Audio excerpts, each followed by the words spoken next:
नमस्कार दोस्तों, श्री वेदांत एकेडमी में आप सभी का स्वागत है। आज हम एक ऐसे टॉपिक को लेकर आए हैं जो टॉपिक 2025 की मुख्य परीक्षा के लिए महत्वपूर्ण हो सकता है। इसके अलावा 2026 में जो प्रारंभिक परीक्षा है उसके लिए भी महत्वपूर्ण हो सकता है। चूंकि ये टॉपिक आपके विषय से भी संबंधित है और विषय से जुड़ा होने के साथ साथ ये करंट अफेयर्स का टॉपिक है, तो दोनों चीजें हैं। एक तो आपके विषय से संबंधित है और दूसरा ये आपके समसामयिकी का भी टॉपिक है। इस कारण से ये दोनों चीजें आपके लिए महत्वपूर्ण हो जाती हैं। तो ऐसे क्वेश्चन जो आपके विषय से जुड़े हुए हों और जो करंट अफेयर से जुड़े हुए हैं वो आपके लिए अति महत्वपूर्ण हो जाते हैं। तो आपका जो विषय है वो भूगोल है, और भूगोल में अगर आप देखेंगे तो जो खनिज वाला टॉपिक है, अब ये खनिज वाला टॉपिक प्रीलिम्स में भी है और आपका मेंस में भी है। मेंस में अगर आप देखेंगे तो ये पार्ट बी पेपर फर्स्ट और इसकी यूनिट है आपकी थर्ड, और ये है आपका पेपर फर्स्ट। तो फर्स्ट पेपर का पार्ट बी इंडियन ज्योग्राफी और एमपी ज्योग्राफी, इंडियन ज्योग्राफी दोनों है। उसकी जो यूनिट थर्ड है जिसमें इंडियन ज्योग्राफी मेंशन की गई है, उसके बारे में ये पूरा टॉपिक है। और समसामयिक इसलिए है क्योंकि ये 2025 का ही है, तो 2025 वर्ष 2025 का है, इसलिए करंट अफेयर्स का है, तो ज्योग्राफी से जुड़ा हुआ है, इसलिए थोड़ी सी जानकारी आप इसकी लेते चलिए, ताकि अगर कभी क्वेश्चन इस तरीके से पूछ लिया जाए, भले ही प्रीलिम्स में पूछा जाए अगले साल या फिर मेंस में अभी पूछ लिया जाए, तो आप उसके लिए पूरे तरीके से प्रिपेयर रहिए। हम जिस टॉपिक की बात करने जा रहे हैं वो टॉपिक है आपका महत्वपूर्ण खनिज, जिसको अंग्रेजी में क्रिटिकल मिनरल्स के नाम से जाना जाता है। अब क्रिटिकल मिनरल्स क्या होते हैं या फिर महत्वपूर्ण खनिज किसे कहते हैं, तो आमतौर पर जो भारत सरकार ने इनकी परिभाषा दी है वो कुछ इस तरीके से दी है कि महत्वपूर्ण खनिज ऐसे खनिजों को कहा जाता है जो देश के आर्थिक विकास और राष्ट्रीय सुरक्षा के लिए बेहद आवश्यक होते हैं। इसका मतलब है कि ऐसे खनिज जिनकी उपलब्धता उस देश के राष्ट्रीय सुरक्षा और आर्थिक विकास के लिए बहुत ज्यादा आवश्यक हो जाए, उन खनिजों को महत्वपूर्ण खनिज या फिर क्रिटिकल मिनरल्स के नाम से जाना जाता है।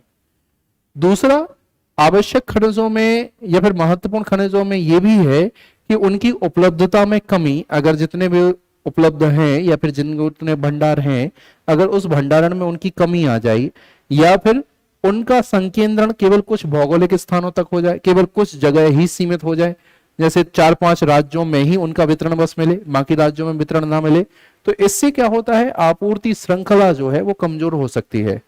और आपूर्ति श्रृंखला के कमजोर होने का मतलब ये रहता है कि बहुत सारे उद्योग जो इन खनिजों पर आधारित हैं, उनका जो उत्पादन है वो प्रभावित हो सकता है। और उनके उत्पादन के प्रभावित होने का मतलब ये है कि देश की आर्थिक प्रगति में बाधा उत्पन्न हो जाएगी, और आर्थिक प्रगति में बाधा उत्पन्न होने का मतलब है कि राष्ट्रीय सुरक्षा के दृष्टिकोण से वो ठीक बात नहीं है। अभी वर्तमान समय में जैसी परिस्थितियां चल रही हैं, पाकिस्तान के साथ तनाव है, चाइना के साथ तनाव तो वो तो हमेशा ही रहता है। जब से वो रेखा खींची है 1962 के आसपास की, वो युद्ध हुआ था, तब से लेकर आज तक तनाव हमारा बना है। इसके अलावा भी बहुत सारी जो कंट्रीज हैं जिनके ऊपर हम भरोसा नहीं कर सकते, केवल बातचीत है, लेकिन वो कब धोखा दे दें हमें समझ में नहीं आता है। ऐसी कंडीशन में हमें अपनी जो राष्ट्रीय सुरक्षा है उसको मजबूत करना बेहद जरूरी है। तो अत्याधुनिक हथियार हमें चाहिए। इसके अलावा सीमाओं का सीमांकन बहुत सही तरीके से होना चाहिए।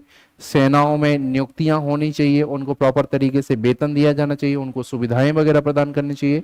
इन सभी के लिए एक बहुत बड़ा पैसा आपके लिए चाहिए, एक बहुत बड़ा अमाउंट चाहिए आपके लिए। तो अगर ठीक तरीके से आर्थिक लाभ हमें नहीं होगा तो इतना बड़ा पैसा हम कैसे खर्च कर सकते हैं, तो वो राष्ट्रीय सुरक्षा भी उससे प्रभावित होती है। Hence, the critical minerals are essential for countries' economic development and national security, and their lack of availability or concentration in few geographical locations can lead to supply chain vulnerabilities. Supply chain जो है वो उससे प्रभावित होती है, और supply chain continuous होनी चाहिए, ये बहुत जरूरी है। क्योंकि अगर कुछ समय आपको मिल रहे हैं, कुछ समय वो मिनरल्स आपको नहीं मिल रहे हैं, तो जो उद्योग, जो इंडस्ट्रीज उनके पे बेस्ड हैं, उनमें प्रोडक्शन प्रभावित हो जाता है, और उनके प्रोडक्शन मतलब कि इंपोर्ट एक्सपोर्ट प्रभावित हो जाएगा। और उसका मतलब है कि आपको जितना प्रॉफिट मिलने वाला है, जितना भी आपका इकोनॉमिक लाभ होने वाला है, वो फिर आपको उतना नहीं मिल पाएगा। तो महत्वपूर्ण खनिज क्यों महत्वपूर्ण है, ये जानने के लिए आपको थोड़ा सा यहाँ पर 2022 के आसपास जाना पड़ेगा। एक्चुअली में क्या था कि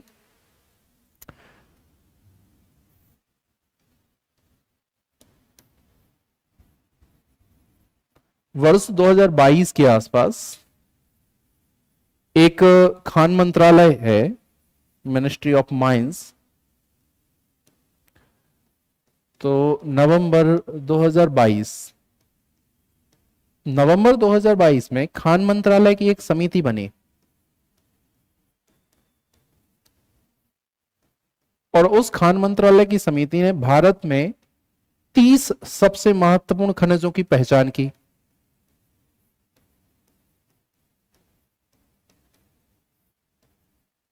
और इन 30 सबसे महत्वपूर्ण खनिजों में 24 जो खनिज हैं वो और ज्यादा महत्वपूर्ण हुए। तो 30 महत्वपूर्ण खनिजों में से 24 जो खनिज हैं वो आपने एक सूची में डाल दिए। किस सूची में डाले हैं? खान और खनिज विकास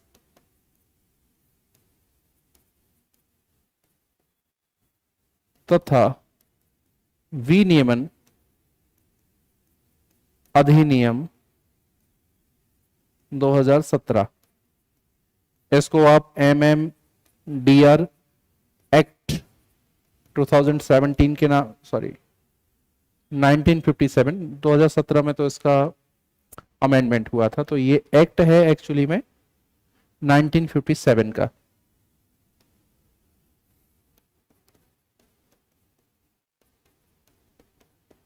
इसकी एक भाग है भाग 1 और इसकी सूची है डी। तो आपको थोड़ा सा ध्यान रखना है ना।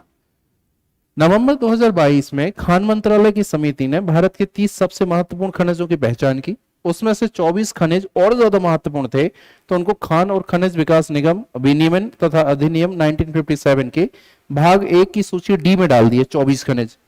और डी में डालने का मतलब केवल इस बात से है कि इन 24 खनिजों का जो अन्वेषण संबंधी कार्य है, इन 24 खनिजों के जो उत्खनन के पट्टे संबंधी काम है, या फिर इनकी नीलामी संबंधी जो भी काम है, इनके क्रय विक्रय संबंधी जो भी काम है, इन पर पूरा पूरा अधिकार केवल और केवल केंद्र सरकार का ही होगा।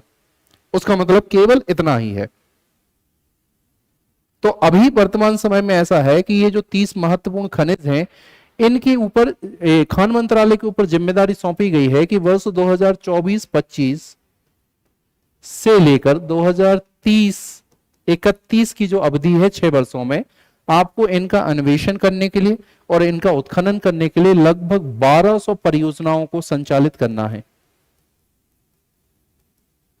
तो ये टारगेट हमने सेट किया हुआ है कि इन महत्वपूर्ण खनिजों को उत्खनन करने के लिए, इनकी पहचान करने के लिए लगभग 1200 परियोजनाएं जो है हम शुरू करेंगे। इनमें से लगभग 75 के आसपास परियोजनाएं अकेले राजस्थान में शुरू होंगी। और यही कारण है कि महत्वपूर्ण खनिजों के मामलों में आत्मनिर्भर बनने के लिए वर्ष 2025 में राष्ट्रीय महत्वपूर्ण खनिज मिशन की स्थापना की गई। नेशनल क्रिटिकल मिनरल मिशन 2025 में लॉन्च किया गया, ताकि हम इन महत्वपूर्ण खनिजों के मामलों में आत्मनिर्भर बन सके, सेल्फ सफिशिएंट हो सके। तो ये महत्वपूर्ण खनिज कौन से हैं, इस बात की भी आप जानकारी लेते चलिए। जो 30 महत्वपूर्ण खनिज हैं, उन 30 महत्वपूर्ण खनिजों के नाम आपके लिए जरूरी है। प्रीलिम्स के पॉइंट ऑफ व्यू से तो महत्वपूर्ण है ही, मेंस के पॉइंट ऑफ व्यू से भी ये महत्वपूर्ण माने जाते हैं। पहला जो है वो है एंटीमनी, दूसरा जो है वो बेरिलियम है, तीसरा जो है वो बिस्मथ, चौथा कोबाल्ट, पांचवा कॉपर, छठवां गैलेनियम, सातवां जर्मेनियम, आठवां ग्रेफाइट, नौवां हैफनियम, 10वां इंडियम, 11वां लिथियम, 12वां मोलिब्डेनम, 13वां नियोबियम, 14वां निकेल, 15वां पीजीई। पीजीई का फुल फॉर्म होता है प्लेटिनम ग्रुप एलिमेंट, और प्लेटिनम ग्रुप एलिमेंट में कॉपर आता है, सिल्वर आता है, गोल्ड भी आता है, और इस तरीके से 4-5 खनिज और हैं जो इसी के अंतर्गत आते हैं। फिर है फॉस्फोरस, फिर है पोटास, फिर है आरईई। आरईई का फुल फॉर्म होता है रेयर अर्थ एलिमेंट्स, यानी कि दुर्लभ मृदा तत्व, रेयर अर्थ एलिमेंट्स। फिर है रीनियम, फिर है सिलिकॉन, फिर है स्ट्रोंसियम, फिर है टेंटेलम, फिर है टेलुरियम, फिर है टिन और टाइटेनियम, फिर है टंगस्टन, फिर है वेनेडियम, फिर है जिरकोनियम, फिर है सेलेनियम और फिर है कैडमियम। तो ये 30 वो महत्वपूर्ण खनिज है जिनकी सूची भारत सरकार के द्वारा जारी की गई है, और ये 30 वो भी खनिज हैं जो भारत की अर्थव्यवस्था और राष्ट्रीय सुरक्षा के दृष्टिकोण से सबसे महत्वपूर्ण माने गए हैं। तो इनका अन्वेषण करने के लिए, इन खनिजों के मामले में आत्मनिर्भरता सुनिश्चित करने के लिए वर्ष 2025 में भारत सरकार के द्वारा राष्ट्रीय महत्वपूर्ण खनिज मिशन की स्थापना की गई।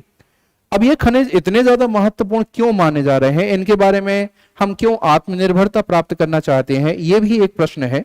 और आत्मनिर्भरता प्राप्त हम इसलिए कह रहे हैं क्योंकि इनको भविष्य की प्रगति का सूचक माना जा रहा है कि वो देश भविष्य में प्रगति करेगा जिनके पास ये खनिज संसाधन होंगे। और उसका कारण आपको यहां पर दिख रहा होगा, इनका यूज सोलर एनर्जी में किया जाता है। सोलर एनर्जी में जो फोटोवोल्टिक सेल वगैरह हम बनाते हैं, तो उसकी जो सरफेस होती है, उस सरफेस में इन एलिमेंट्स का यूज किया जाता है। तो सिलिकॉन है, टेल्यूरियम है, इंडियम है, गैलियम है, इन सभी तत्वों का यूज जो है उस फोटोवोल्टिक पैनल को बनाने में किया जाता है, जिससे आपकी सीधी एनर्जी उत्पन्न होती है। तो जो 64 गीगाबाइट है हमारी अभी वर्तमान समय में सोलर एनर्जी, वर्तमान समय में सोलर एनर्जी जो है वो 64 गीगाबाइट है। हम चाह रहे हैं कि 2030 तक जो है वो 150 गीगाबाइट के आसपास पहुंच जाए, गीगाबाइट नहीं सॉरी गीगावाट। तो हम चाह रहे हैं कि 2030 तक ये एनर्जी जो है वो 150 गीगावाट के आसपास पहुंच जाए। और 150 गीगावाट 2030 तक केवल उस स्थिति में पहुंच सकती है जब हमारे पास ये जो तत्व आपको दिखाई दे रहे हैं इनकी आपूर्ति सुनिश्चित बनी रहे। लगातार इनकी आपूर्ति होना बेहद जरूरी है। अगर इनकी आपूर्ति निरंतर नहीं हुई तो इस लक्ष्य को हम कभी प्राप्त नहीं कर पाएंगे। सोलर एनर्जी में इनका उपयोग होता है, पवन ऊर्जा में इनका इस्तेमाल किया जाता है। पवन चक्कियां जो बनती हैं, उनकी जो ब्लेड वगैरह बनती है, उसमें डिस्प्रोसियम, नियोडिमियम और दुर्लभ पृथ्वी तत्व जैसे खनिज यूज होते हैं, मिनरल्स यूज होते हैं। तो जो रेयर अर्थ मेटल्स हैं वो पवन चक्कियों में इस्तेमाल किए जाते हैं। वो जो विंड मिल्स वगैरह बनती हैं, आपने देखा होगा, बड़ी बड़ी पंखियां उनकी बनती हैं, तो उनको बनाने में इन तत्वों का यूज किया जाता है। तो 140 गीगावाट की जो हमने लक्ष्य रखा है 2030 तक, इसमें हमने रखा है 140 गीगावाट। तो 140 गीगावाट का लक्ष्य हम केवल उस कंडीशन में प्राप्त कर सकते हैं जब हमारे पास इनकी आपूर्ति निरंतर बनी रहे। तीसरा है इलेक्ट्रिकल व्हीकल्स। अब वर्तमान समय में अगर आप देखेंगे तो इलेक्ट्रिकल व्हीकल्स का ही जमाना है। भारत सरकार की या फिर दुनिया भर की जो देश हैं, देशों की सरकारें हैं, उनकी पॉलिसी अभी प्रेजेंट टाइम में इस तरीके से बन रही है कि वो इलेक्ट्रिकल व्हीकल्स को ज्यादा से ज्यादा प्रमोट कर रहे हैं। और इलेक्ट्रिकल व्हीकल्स ही भविष्य के व्हीकल्स माने जा रहे हैं पर्यावरण प्रदूषण के दृष्टिकोण से अगर आप देखेंगे तो। अब इलेक्ट्रिकल व्हीकल्स में जो बैटरी यूज होती है वो लिथियम आयन बैटरीज होती हैं, और लिथियम आयन बैटरीज जो हैं वो जनरली आपके महत्वपूर्ण खनिज के अंतर्गत मानी जाती है। तो अगर लिथियम की सप्लाई ठीक तरीके से ना हो, या निकिल की सप्लाई ठीक तरीके से ना हो, या फिर कोबाल्ट की आपूर्ति निरंतर ना बने, तो फिर आप इलेक्ट्रिकल व्हीकल्स में जो आपने एक मिशन शुरू किया है जिसका नाम है राष्ट्रीय इलेक्ट्रिक मोबिलिटी मिशन, हमने 2022 में ये, आई थिंक 2020 या फिर 22 में ये मिशन शुरू किया था। और राष्ट्रीय इलेक्ट्रिक मोबिलिटी मिशन शुरू करने का उद्देश्य ये था कि हम 2025 तक, आई थिंक इसको एक बार चेक कर लीजिए, 6 से 7 मिलियन इलेक्ट्रिक और हाइब्रिड वाहन बनाना चाहते हैं। हम चाहते हैं कि 2-3 सालों में 6 से 7 मिलियन, मिलियन मतलब कि 10 लाख 1 मिलियन बराबर, मतलब कि 60 से 70 लाख वाहन जो है वो इलेक्ट्रिकल व्हीकल्स हों। अब इलेक्ट्रिकल व्हीकल्स का ये जो लक्ष्य है, या फिर इस मिशन का जो लक्ष्य है राष्ट्रीय इलेक्ट्रिक मोबिलिटी मिशन, वो हम केवल तभी प्राप्त कर सकते हैं ना जब हमारे पास इन तत्वों की आपूर्ति सुनिश्चित बनी रहे। उसमें जो बैटरी लगती है वो लिथियम आयन बैटरी लगती है, और जो उसके पार्ट बनते हैं वो निकिल और कोबाल्ट के बनते हैं। तो अगर इनकी आपूर्ति सुनिश्चित नहीं हुई तो आप विद्युत वाहन को किस तरीके से, वो जो लक्ष्य आप बना रहे हैं उसको प्राप्त कर सकते हो। और एक इनका उपयोग होता है ऊर्जा भंडारण में। जो आप बैटरी के सेल वगैरह देख रहे होंगे वो ऊर्जा भंडारण के एक स्रोत माने जाते हैं ना। आप मन मुताबिक तरीके से उस ऊर्जा का उपयोग कर सकते हैं। जो इन्वर्टर वगैरह बनते हैं वो ऊर्जा भंडारण ही तो है।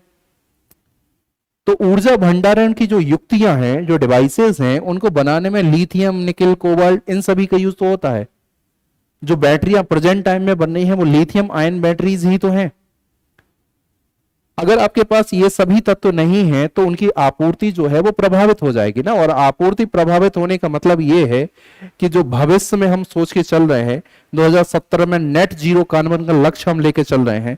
हम चाह रहे हैं कि 2017 तक हमारा कार्बन फुटप्रिंट जीरो हो जाए और जीरो कार्बन इमिशन का लक्ष्य हम अचीव कर लें। वो इन तत्वों की निरंतर आपूर्ति के बिना संभव नहीं है। नेट जीरो का लक्ष्य, नेट जीरो कार्बन का लक्ष्य 2070 तक केवल हम उस कंडीशन में प्राप्त कर सकते हैं जब इन तत्वों की आपूर्ति सुनिश्चित बनी रहे। तो इन तत्वों के मामले में हम बहुत ज्यादा आत्मनिर्भर नहीं है। अधिकांश चीजें जैसे रेयर अर्थ मेटल हैं उनको तो हम मंगाते हैं, इंपोर्ट करते हैं।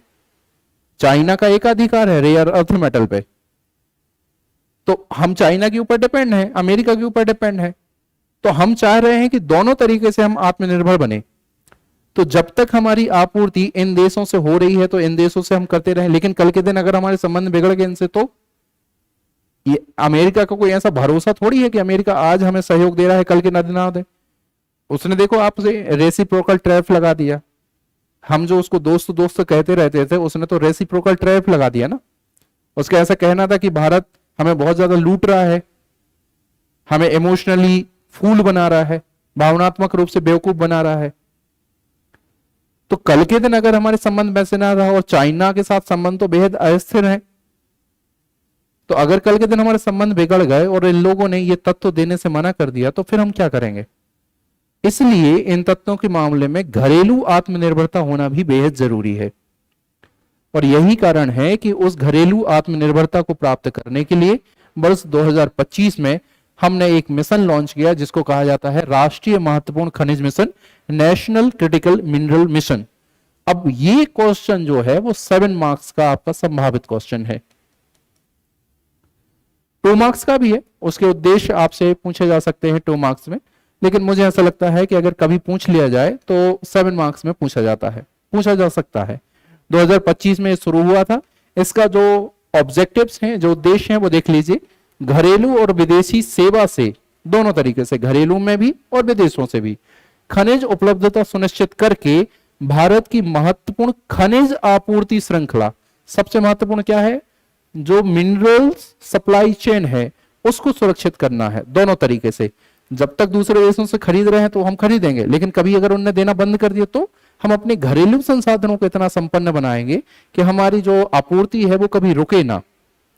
तो घरेलू और विदेशी से खनिज उपलब्धता सुनिश्चित करके भारत की महत्वपूर्ण खनिज आपूर्ति श्रृंखला को सुनिश्चित करना, to secure India's critical mineral supply chain by ensuring mineral availability from domestic and foreign service.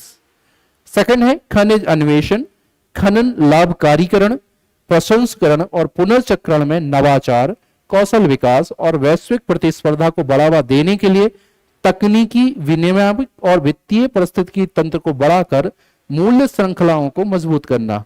Strengthening the value chains by enhancing technological, regulatory and financial ecosystem to foster innovation, skill development and global competitiveness in mineral exploration, mining, beneficiation, processing and recycling. ठीक है, तो हम चाहते हैं कि जो हम खनिज अन्वेषण कर रहे हैं, उत्खनन कर रहे हैं, उसमें टेक्नोलॉजी का ज्यादा से ज्यादा हम यूटिलाइजेशन कर सकें, ताकि उसका जो भी रिसोर्सेज वगैरह हैं उनका हम कंप्लीटली यूटिलाइजेशन कर सकें। तो चाहे हम मिनरल एक्सप्लोरेशन करें, चाहे हम माइनिंग बेनिफिशिएशन करें, चाहे उसकी प्रोसेसिंग वगैरह करें, चाहे उसकी रिसाइकलिंग करें, इन सभी में टेक्नोलॉजी का ज्यादा से ज्यादा यूटिलाइजेशन करना, ये उसके बेसिक से 2 ऑब्जेक्टिव सब मिल जाएंगे। फिर इसके कंपोनेंट आपसे पूछे जा सकते हैं कि सीएमएम के कंपोनेंट क्या है। सीएमएम मतलब कि क्रिटिकल मिनरल मिशंस। पहला है घरेलू महत्वपूर्ण खनिजों का उत्पादन बढ़ाना। तो ये तो सिंपल सी बात है कि हमारे यहाँ पर जितने भी महत्वपूर्ण खनिज हैं उनका उत्पादन जितना अभी हो रहा है उसमें निरंतर वृद्धि करना। दूसरा है विदेशों में महत्वपूर्ण खनिज परिसंपत्तियों का अधिग्रहण करना। अगर विदेशों में जो कुछ खनिज परिसंपत्तियां हैं तो हमारे पास ऐसी कंडीशन होनी चाहिए, हमारे पास ऐसे कंपनियां होनी चाहिए जो विदेशों में खनिजों का अधिग्रहण वगैरह कर सकें।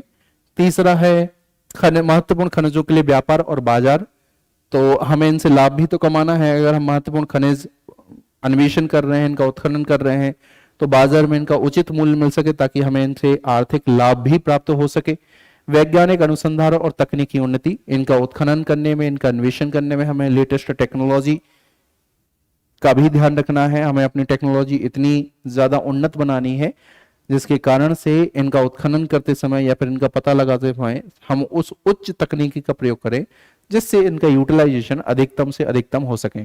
उत्खनन करने में, अन्वेषण करने में जो भी व्यक्ति लगे हुए हैं उनकी कौशल दक्षता को हमें ध्यान रखना चाहिए और कौशल दक्षता के साथ ही हमें इनका उत्खनन करना चाहिए। फिर प्रभावी वित्त पोषण और राजकोषीय प्रोत्साहन विकसित करना चाहिए। अब ऐसा तो है नहीं कि ये सब काम बिना पैसे के होना चाहिए, तो पैसे के साथ ये काम किया जाना चाहिए। इनको पर्याप्त रूप से वित्तीय सहायता दी जानी चाहिए ताकि ये जो मिशन हमने बनाया है ये बीच में कहीं रुक ना जाए। तो ये एक महत्वपूर्ण टॉपिक आपके लिए हो सकता है, तो इसको परीक्षा के दृष्टिकोण से आप ध्यान रखिए। All the best.